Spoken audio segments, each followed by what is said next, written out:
friends! So this is the first time you're seeing my face in this vlog so far. So I've been doing some reading. Today is April 5th, and this is my 30 and 30 vlog wrap-up kind of situation.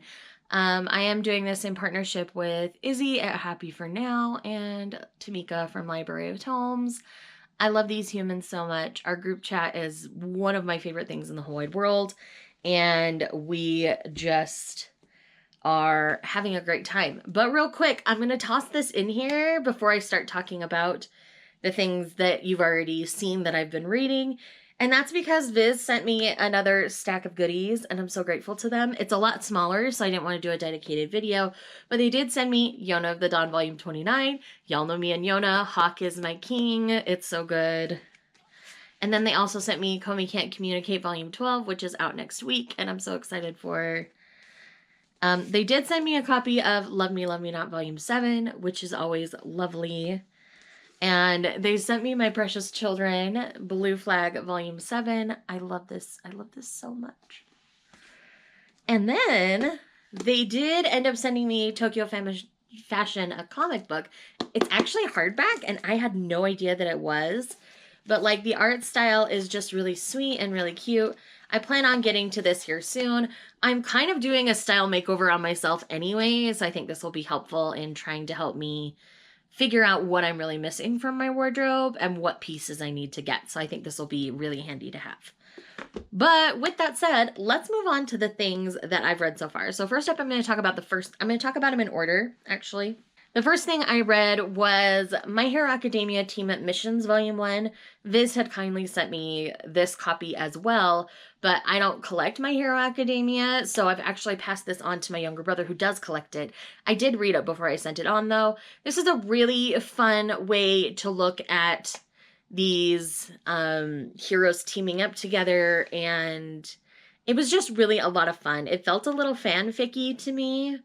It's, you know, just a spin-off of the canon series, and I just had a great time with it. If you're a fan of the series, I think you'll enjoy it, but outside of that, I don't think it really brings a lot to the My Hero Academia, like, lore and world. So I don't know if it's truly canon or if it's just a side series. Either way, I had a fun time reading it. Next, we're going to talk about kind of a mind trip for me. So that is When a Magician's Pupil Smiles. So this series is not as cute as it looks on the cover. Like, the art is absolutely adorable, but basically the only time this young man feels anything is when he kills somebody. We just have this message in the beginning, find somebody dear to you, and then all of a sudden he starts to form a relationship with his new neighbor, and he ends up having to kill her. Like, it's a mind trip, but the way the story progresses and stuff is phenomenal. I am baby, but I could handle this, so I will let you know that. It's not, like, horrifically gory or anything like that, but it is definitely suspenseful. It is so good. The reason why I'm giving it 4 instead of 5 stars is because the ending was a little too abrupt for me. I felt like I needed just another chapter or two to finish, like, flushing out the ending a little bit more. I don't know if there's another series after this. I don't know if there's a sequel series. I'm going to have to do some research because, like, I'm going to have to look up more by this particular mangaka to see if there's anything, because I really liked their storytelling except for the very end. So the ending was just too abrupt for me, so I knocked it a star, but it is still fantastic, and I would recommend you check it out if you enjoy kind of suspenseful stabby murder kind of books. The next thing I read is The Bride Was a Boy. And this is one where this is story and art by Chi. This is their true story, their transgender story. So I think this is a really important piece. It is done really, like, cutesy for coma almost style, but I honestly think it was a really sweet way to tell their story in a way that was easily accepted by Japanese society. So I think this is just a really important piece. I'm so glad we got it here in the US. And so the blurb on the back, just the top part, a heartwarming transgender love story based on true events. So this is, you know, about Chi going through their transition journey, and then about the man that fell in love with them. And it is so sweet. I loved this a whole lot. If you have not read this yet, I do recommend picking it up. I think it's a really important LGBT piece. Speaking of LGBT, I also read The Cat Proposed. This is by Dento Hayane, and this manga was so preciously cute. So basically, this salaryman isn't enjoying his life. He's on the train platform, and he actually thinks about going off the train platform. But he ends up walking into this traditional storytelling kind of situation, and he sees this guy here. And as he's telling the story, this guy all of a sudden starts to look like a cat. Salaryman freaks out. And basically, this guy is a bakaneko, which is, you know, kind of like a cat demon kind of person. And basically, to save his life, they become mates. So it's kind of like their forced marriage kind of situation, but it's really sweet and really cute. And I really just love this. This is not going to be overly steamy. So if you're looking for a steamy BL, this isn't it. But I thought the story was really sweet. I am going to put the trigger warning in there for suicide and suicidal thoughts, because those do kind of continue throughout the story. But I honestly feel like this is a very hopeful piece, so it's not going to drag you down too far. Next, we have Kageki Shoujo, The Curtain Rises. This is the complete omnibus of this one so far, and we are getting the sequel series to this, so I didn't want to read this until we knew for sure, and now that we know, I picked it up, and now I've read it. And basically, it's about these two girls who end up being kind of rivals, but roommates at this competitive musical theater kind of school. One really wants nothing more than to be Oscar from The Rose of Versailles, and the other is a former idol who doesn't like to be touched by men specifically, so she just wants to be somewhere where there are only women. I mean, there are male teachers, but, you know, obviously there's some distance there. And these two girls end up being roommates and rivals, and they cause all sorts of problems for each other. But it is so fun. The competitiveness, it definitely feels a little Mean Girls, but I still really enjoyed this. Solid 4 stars. And the last of what I've read already so far, I just finished this. I don't think I took any B-roll of this one, but that is What the Font. So basically, this is a 4-coma introduction to different typefaces and different fonts. You've got all these, they're basically personified, and it is hilarious, especially if you're a font lover like I am. Most of the ones that we deal with are the sans serif fonts, but this was so much fun. I highly recommend checking this one out, especially if you love typefaces and fonts and things like that, or even just want to learn more about them. This is a really, really fantastically fun manga. And again, kind of 4-coma, kind of comedy style, but I think it landed really, really well, and I really loved it, so I highly recommend.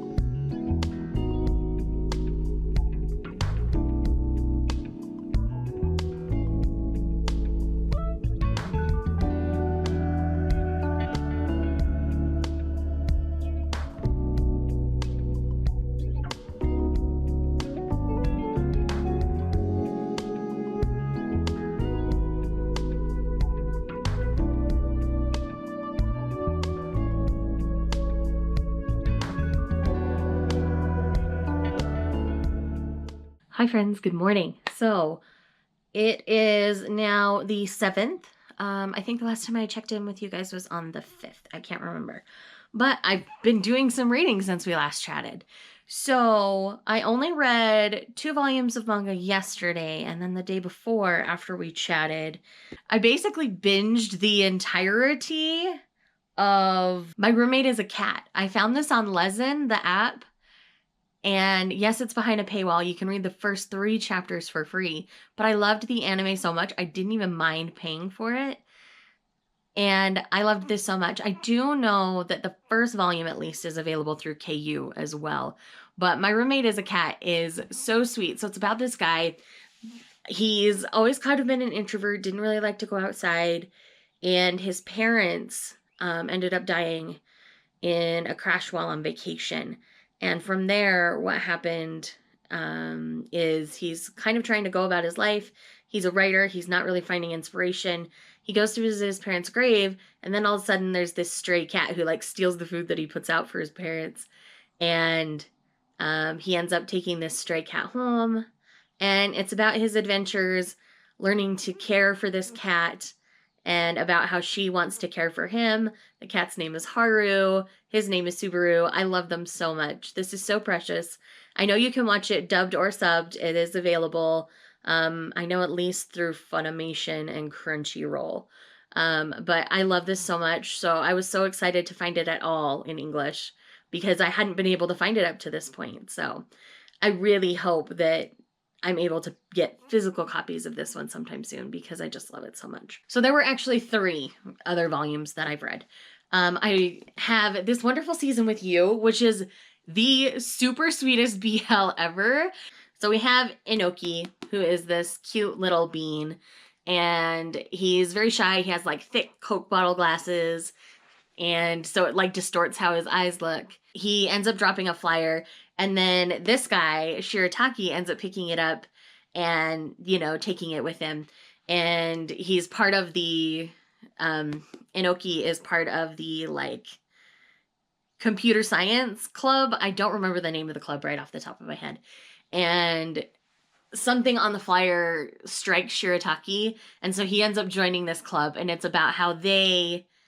Shirataki used to play baseball, but because of certain spoilery circumstances that I won't share, he ends up throwing out his arm essentially, so he can't play baseball anymore. So he's kind of trying to find his purpose in life after that.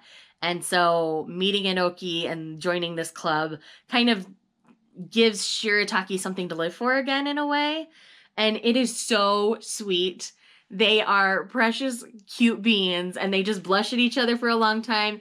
They finally get together towards the end. There is one smutty scene right at the end of the volume, but I loved this so much. Like, Tokyo Pop is licensing some really sweet BLs, so if you're looking for that sweet, gonna give you a cavity kind of BL, like, check out the stuff going on with Tokyo Pop right now because they're thriving on that dynamic. It's so good. The next thing that I ended up reading was Beauty and the Feast by Satomi Yu.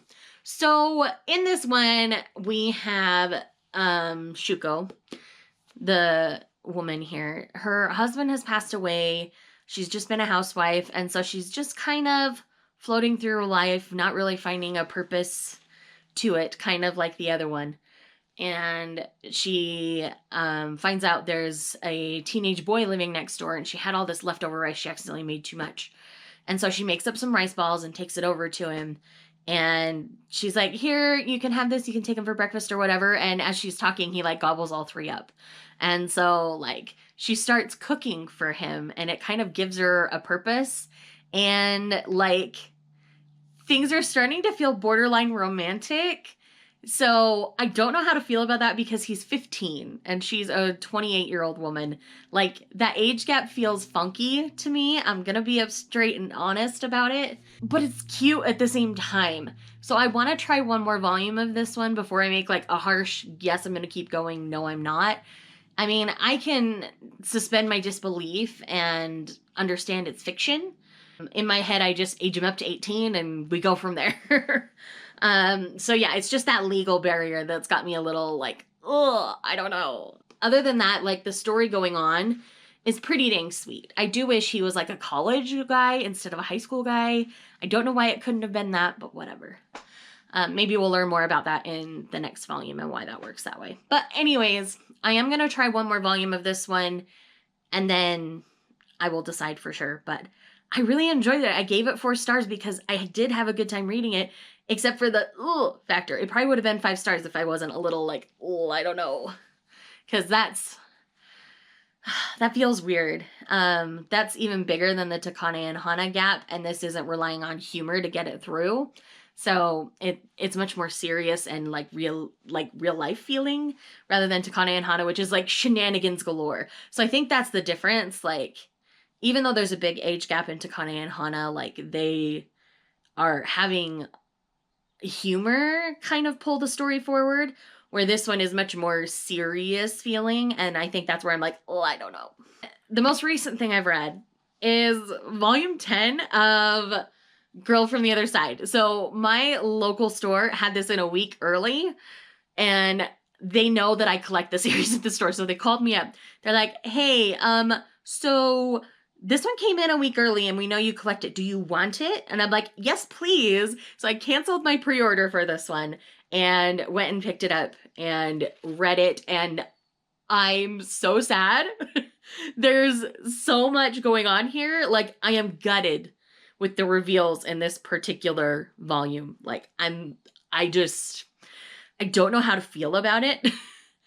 And the last panel, again, just like the previous volume, like shook me to my core. And I don't know how I'm going to feel in the next one. The next one is the final volume. There's only one more volume of this series. And I'm just, yeah. Anyways, so I have a lot of feelings, but this is volume 10 in a series, so I cannot express them yet. So if you've read this series and you've read this volume, like DM me, because I need people to talk to. Okay, it is now the 9th, and I've read 5 volumes since we last chatted. So let's go ahead and talk about them, but let's discuss the elephant in the room first. Yes, I got my nails done today. They feel amazing. They're so soft and they're not stabby. I could still grab things. They're a great length for me, and I really love the color. So with that said, let's move into what I've read. So first up, I have Can't Stop Cursing You. This is the volume of manga I took to work with me on Wednesday, and this blew my freaking mind. So if you like L from Death Note, imagine L with curse-killing powers, and he becomes a curse hunter through his curse-killing problems. So he calls himself a curse breaker, and that's our main character here. So in this volume, he's posing as a teacher and working at this school because curse killings are happening at the school, and it's amazing. It's so good. It is much more horrific than I've previously read on this channel, but if you have been following me for a little, like this month, I've been trying to push myself a little bit, and I'm realizing I'm not as baby as I thought I was. I can handle things like Phantom Tales of the Night, When a Magician's Pupil Smiles. This one, like, it's so good.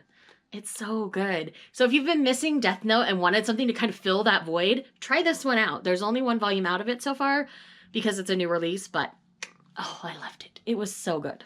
And next I have Love and Heart. And this is great if you've been missing that suspense factor of Not Your Idol, because that one's on permanent hiatus. We have no idea when that one's coming back. This will kind of give you similar vibes. All of a sudden, this girl's life seems to be falling apart, but there's this guy here, conveniently, who's picking up all the pieces, and she has a history with him, and she doesn't understand the history, but he does, and it feels very stalker-ish, and, like, I just get that same vibe that I do when I read Not Your Idol. Like, this gives me that same vibe and dynamic, but as far as I'm not 100% sure, but at least this one's not on hiatus in Japan. If not, it's already complete in Japan. I can't remember. I didn't look it up before I started filming this, but either way, so good. Highly recommend. Like, it's good. And the art style is that almost cutesy shoujo art style that you would expect from Not Your Idol. So like I say, this gives Not Your Idol vibes. This gives Death Note vibes. So it just depends on what you're looking for. And then I've got Love of Kill Volume 1. So in this one, we have this guy who is an infamous assassin. And for some reason, he's partnered with somebody who's working with the police. Well, not directly with the police, but she's also an assassin. So they're both assassins. This gives off the Mr. and Mrs. Smith vibes, but he is much more notorious, and he continues to help her catch the bad guys because he stumbles across it as he's doing his work. So it's really interesting and really intriguing, and I just really love the dynamic between Ryung and Chateau. Like, their dynamic is really interesting because there's this weird, like, romantic love tone going on with all this suspense assassin stuff. So it's just this really funny dynamic, and I really enjoy it.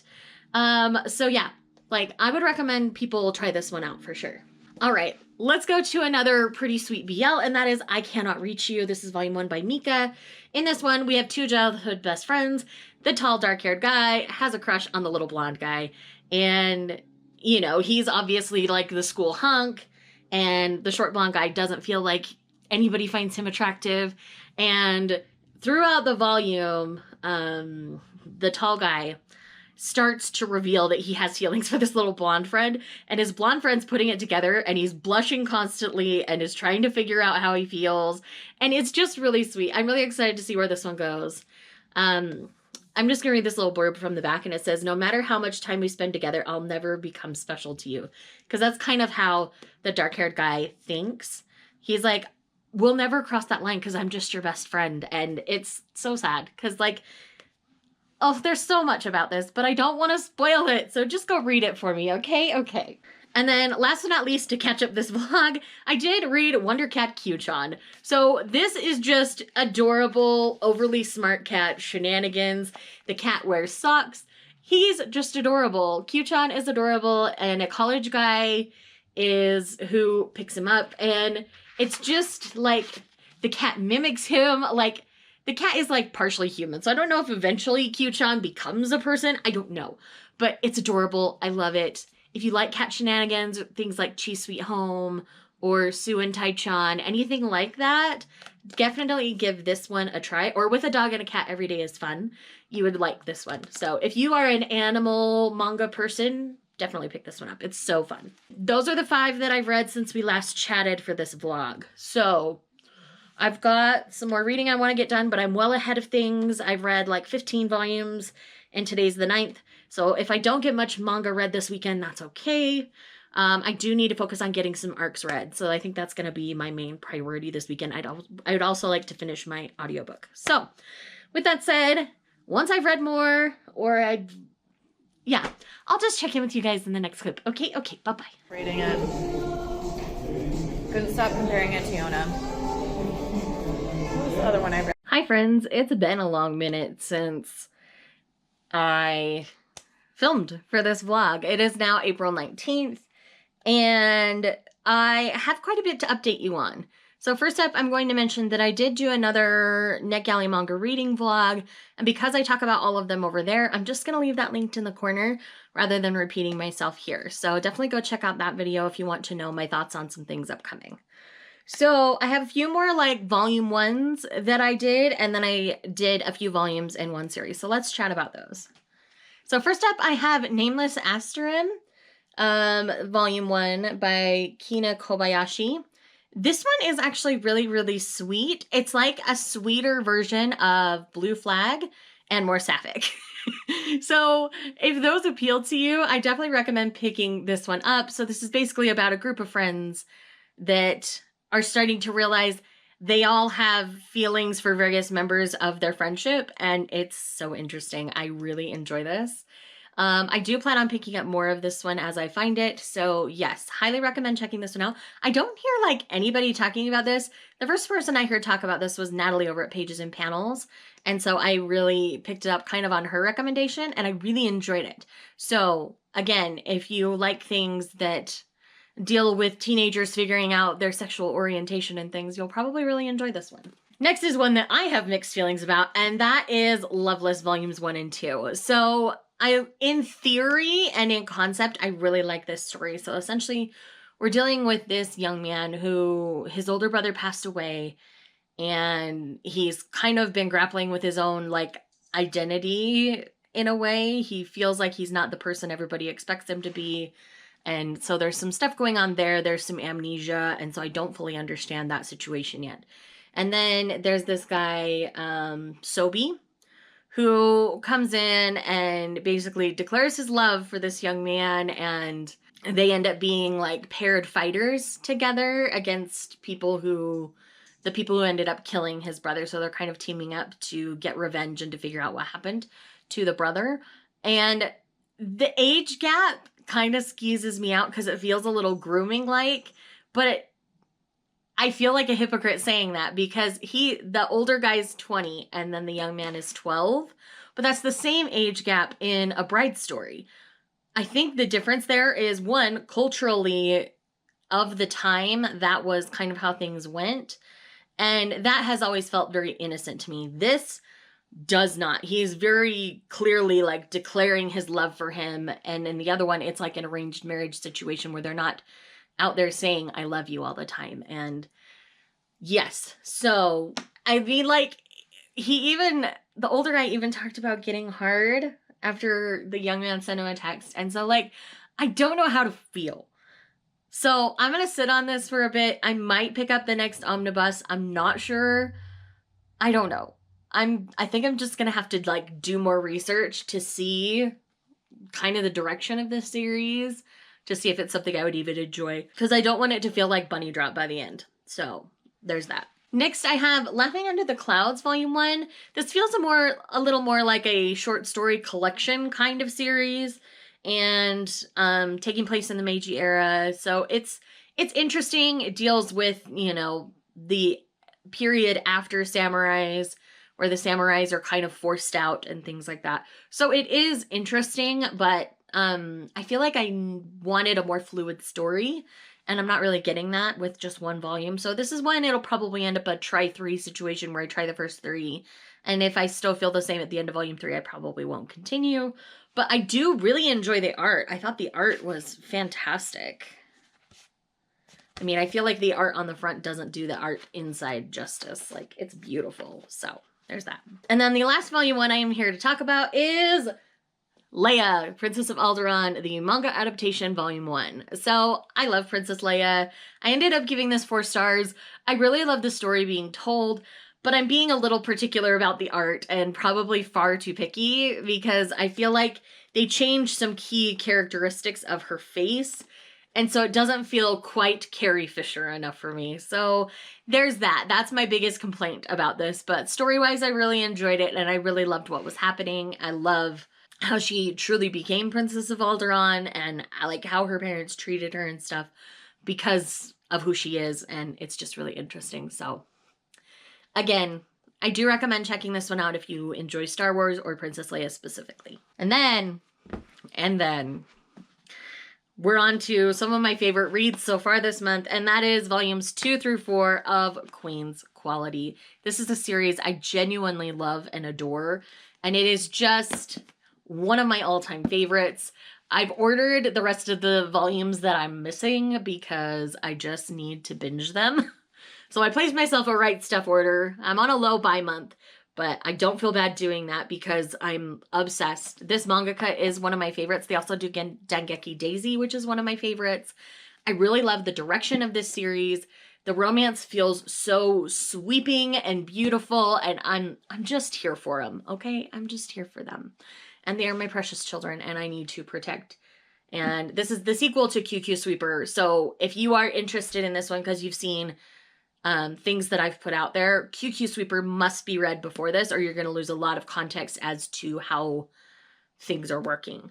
So QQ Sweeper is a 3-volume series that kind of sets this series up. So it's really good. Highly recommend. So, so good. I want more right now, but volume 5 is like out of stock everywhere, which is why I just did a Right Stuff order. So with that said, that is also officially 30 volumes for me, which is exciting. I am going to continue to read manga throughout the month, just at whatever pace I feel. And yes, I see somebody else got to 30 before I did, and I think that's amazing. So again, I'm just going to kind of read it as I go, and I'm really excited and I'm enjoying it, and it's been so great this month to just kind of focus on some manga and have a great time. And yes, so anyways, this clip was long and rambly, so I'm gonna go. When I read some more manga, I'll be back. Hi friends. So it's been a minute since I've done a clip for this vlog. Today is officially the 26th. So we're getting to the end. I have reached my 30, obviously, but I have kept reading. So I'm going to update you a little bit on what I've read. Oh, goodness. I think I'm getting this. I'm getting the hang of this. All right. So first up, I did do another try 3. I finally did the one for Tropical Fish Yearns for Snow. I really enjoyed this, but if you want my full thoughts, I'll let you go and watch that video. I'll leave it linked in the corner so that you can go and check out my full thoughts on the series, but I will be continuing that one. It is super cute. Next up, I read the next volume of Mint Chocolate. So I read volume 2. I continue to really enjoy the direction of the series, but I can understand how some people are not okay with the whole step-sibling dynamic. Where they met older, I really enjoy it. And it's not feeling like creepy to me because they're still trying to have a bit of propriety. So I don't know. It's just really interesting to me. And I'm really enjoying the dynamic between the two. They're adorable together. So then I also read volume 14 of The Ancient Magus Bride. Technically this comes out tomorrow, but they had it out early where I live. And I picked it up and I adored this. I continue to really enjoy the direction of this series. This arc in particular has been very intriguing. And we met a new character in here. His name is Fabio, and he spells trouble to me.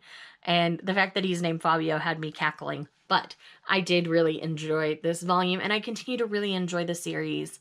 So don't give up on this one. I feel like this second arc of the story has been more interesting than the first to me. And I loved the first, so don't get me wrong. Then I read The Vampire and His Pleasant Companions, Volume 2. I had the best time with this series. It's bonkers and doesn't make a whole lot of sense most of the time, but it's so good. And like, we have Akira here, the guy with the long hair. He's finally sharing his blood with Al.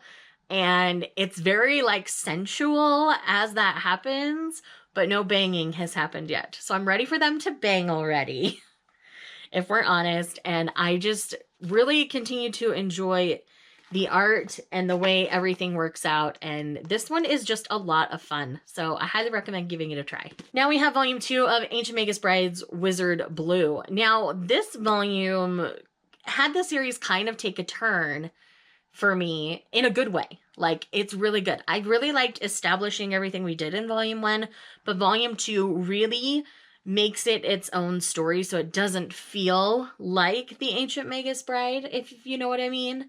And it really just truly gives it this unique spin in this beautiful world. And I'm so excited to see where this one continues to go. All right, 2 more to talk about. I tell you, it's been a while since I filmed a clip for this. So I also read We Swore to Meet in the Next Life, and That's When Things Got Weird, volume 2. There's only one more volume of this one. And this continues to be really sweet. Again, with the big age gap situation, this one isn't going to be for everybody. But man, I have a great time reading it because, like, there's a little bit of, like, this magical realism element where these two remember their past lives, but no one else does. And so they remember being in love when he was older and she was younger. And so now that the roles are reversed and the age gap is bigger, they don't really pay attention to that because they're so madly in love from their previous life. And so it's just really interesting. And my cat's deciding to play with all the paper from my Right Stuff order that showed up today. So sorry if you hear him. And then last but not least, I have The Girl with the Sanpaku Eyes, Volume 2. I love this series so much. And this volume, they just got even cuter, so much more blushing, and I just love this. I love it so stinking much. This is like honey so sweet level pure, and I love it with so much of my being. Like, if you are not reading this one yet, I do know it's pricier because, and they're thin volumes, but it is full color. And it has the beautiful French flaps. They're so well made. Denpa does a great job that I'm willing to pay the extra money for these because they are so good. Though the spine didn't line up quite right this time. That's a first for me. But anyways, I still really love the contents inside. And I will buy this series until it's complete because I am hooked. I am hooked forever on this one. All right. So that is everything currently. I have a few lined up that I would love to get read today, but I do need to do some filming and editing today. So I don't know if that will happen today. It might happen tomorrow.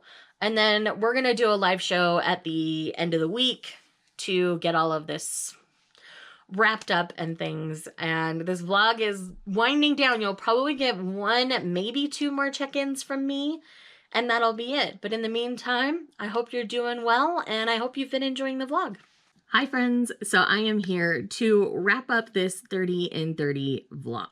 So I read a total of 48 volumes in the month of April. Things went really well for me. I'm very blessed to have made such a huge dent in my physical TBR. I also got some arcs read, and that made me so happy. This whole thing has been so fun. I want to quickly thank Izzy and Tamika both for doing this with me. They're fantastic humans. I love that they're dipping into manga now, and I love that they're enjoying it so much. So really quick, I just want to talk to you about the things that I've read. So we'll quickly talk about the two that were arcs that I got read. So the first one is Nina the Starry Bride. Again, this is one of those, the real person died, so you're posing as that person and it's going to come back to bite you in the butt later kind of situations. But I really like the situation going on here. I like the art style a whole lot. I really like Nina as a character because, you know, she's a tough girl from the other side of the block kind of situation. One of her people, like one of the people she thought was her like good friend, ends up selling her to the kingdom to replace this priestess or whatever. And I think it's going to cause problems later. But there's this prince who should be inheriting the kingdom, but he's not for some reason. I don't have all the details there yet.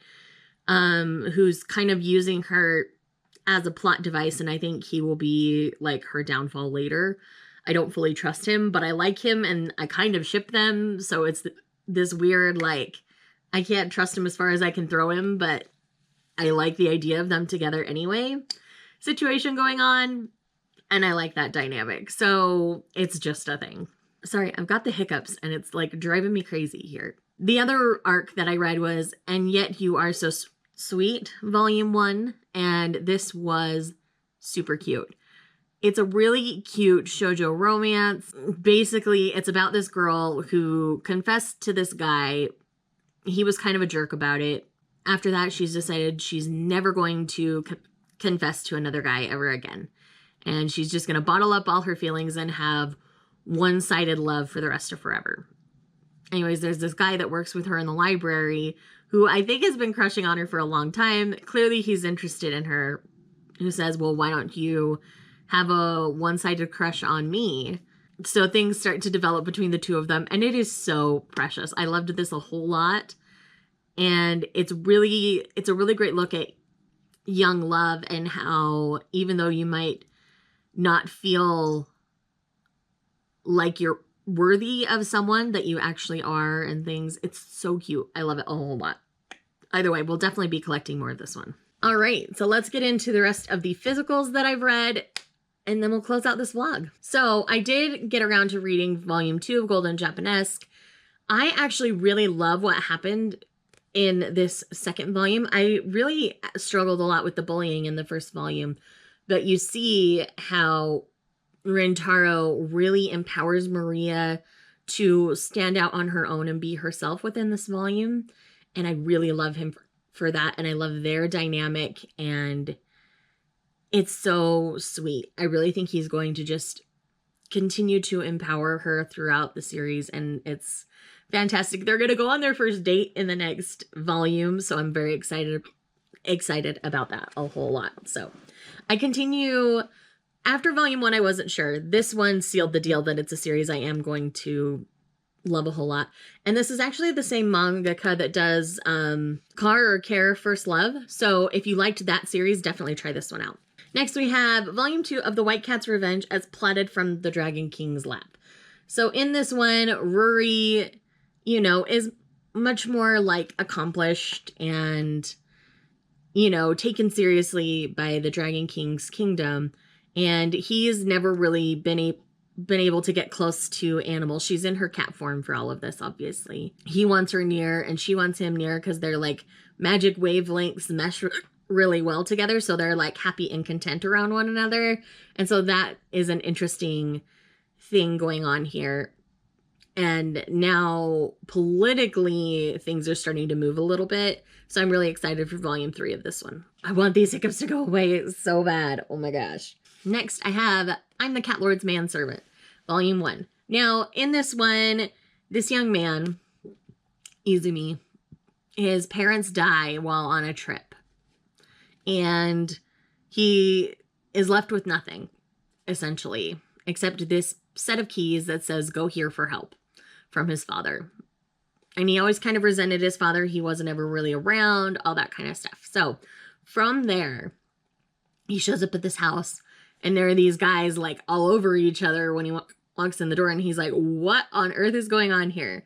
And they freak out because they are Bakaneko.